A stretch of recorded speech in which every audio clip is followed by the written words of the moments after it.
30 seconds to target. Roger.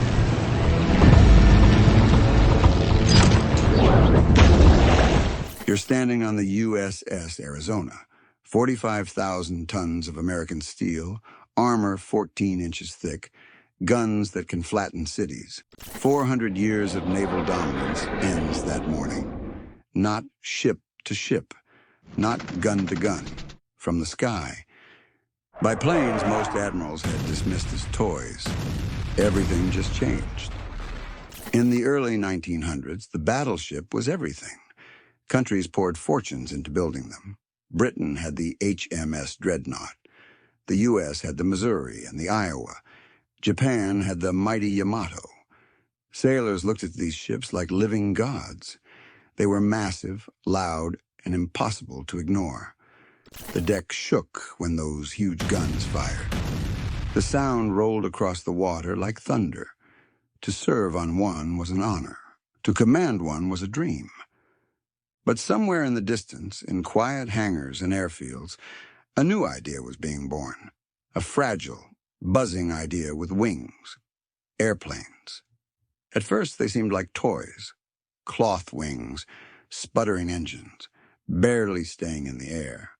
No one believed those flimsy things could challenge a ship made of thousands of tons of steel. Admirals laughed at the thought. A plane sink a battleship? Don't be ridiculous. Yet some dreamers didn't laugh. They saw something different.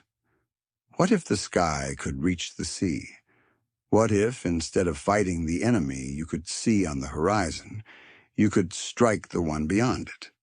What if warships could carry planes, launching them into the air like arrows from a bow?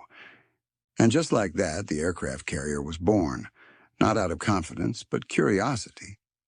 At first, it looked awkward, a long, flat deck on a ship that carried no big guns. Sailors used to the roar of cannons thought it looked strange. But there was something about it, something waiting to prove itself. The first real test came quietly and suddenly. In 1940, during World War II, the British Navy launched planes from a carrier against the Italian fleet at Taranto. The planes flew through the night and dropped torpedoes that sank battleships right in their harbor. One mission, one night. A handful of small planes changed the way navies thought about power. But the world didn't really believe it until Japan showed it on a grand scale. December 7th, 1941, Pearl Harbor.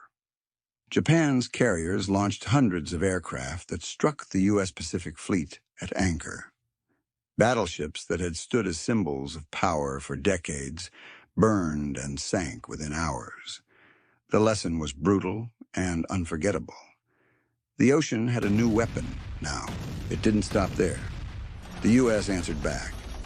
In 1942, at the Battle of Midway, aircraft carriers decided the fate of the Pacific. 4 Japanese carriers went down in flames. The battleships, sitting miles away, could only listen to the radio reports. As the new masters of the sea, the pilots, fought high above.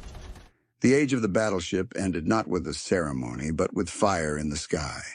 Imagine being a battleship captain then. All your life, you were taught that steel armor and big guns made you invincible. Now you're looking up at tiny planes circling overhead, knowing one bomb could end your ship and your crew. You can almost feel the helplessness, the pride turning to dread. And imagine the pilots too, their fear and excitement. Flying over endless waves, the carrier miles behind them, knowing one hit could change the course of a war. They were young, shaking with adrenaline, watching tracers streak past their wings. The sea below was both safety and death. This was more than a change in tactics. It was a change in thinking. The battleship was about strength, about being the biggest and toughest. The carrier was about reach, about being everywhere at once. The battleship fought what it could see. The carrier fought what it could imagine. By the war's end, the message was clear. Guns alone couldn't rule the oceans anymore. Airplanes could. Carriers could. Sea power had moved from steel and smoke to sky and shadow. The great battleships became relics. Some were turned into museums, others rusted at the bottom of the sea. Still, it's hard not to feel a little awe for them.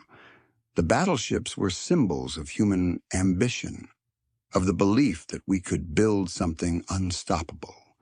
But every generation learns that power isn't about size, it's about vision.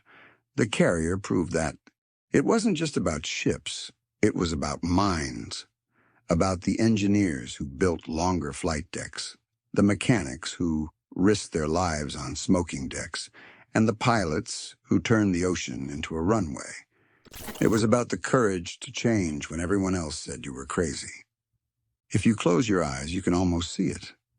A gray sea at dawn, the air heavy with mist, a battleship sitting proud, its guns silent.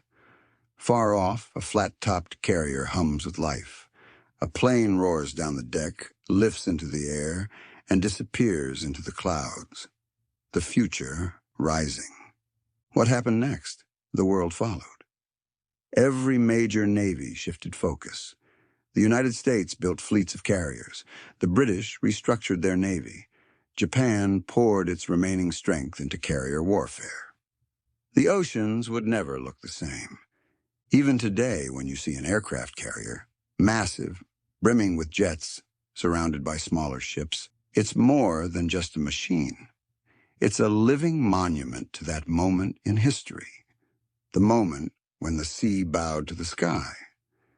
And that's what makes it such a powerful story, not just because of the battles, or the technology, or the strategy, but because of what it says about us. We build, we fight, we adapt, and when something new comes along, we don't just resist it. We ride it into the future. The battleship had its time. It was mighty, it was beautiful, and it represented the best we could build at the time. But the carrier showed that imagination always beats armor. So if you ever find yourself by the sea, maybe you'll picture it.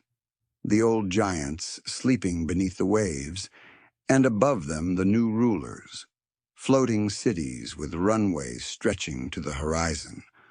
The wind whispers through the rigging, and somewhere you can almost hear the echo of those first engines starting, ready to fly into history.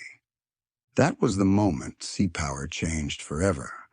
Not just a shift in war, but a shift in what it means to be powerful. From guns to wings, from the sea to the sky. And it all started when someone dared to dream that a ship could fly.